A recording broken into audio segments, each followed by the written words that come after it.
Tenim, doncs, l'oportunitat de partir de zero, o quasi, en la creació d'una política d'acció exterior.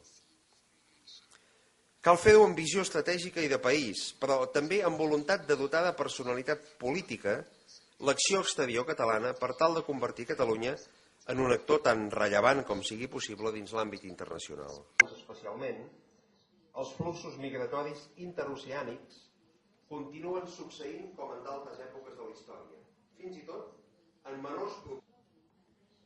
Sabem que la globalització no ha significat, com es deia maniqueament, que permet la presència de nombrosos actors internacionals diferents dels estats. La seva capacitat de control. Si parlem de capacitat de que les decisions ja no poden ser preses només pels estats, només per uns quants estats, només pels governs, ni tampoc, ni sobretot, només en masculí.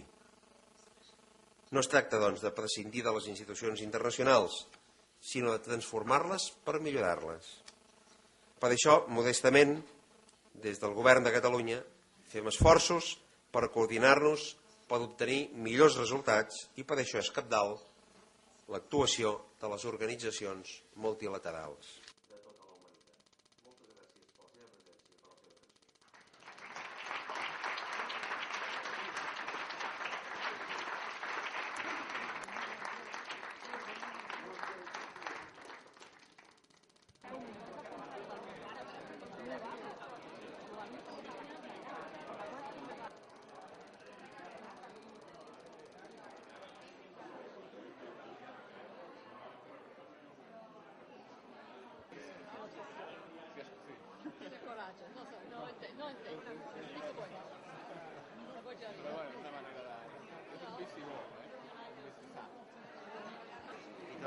Treballes d'això? Sí, soc un dels cops d'aquí.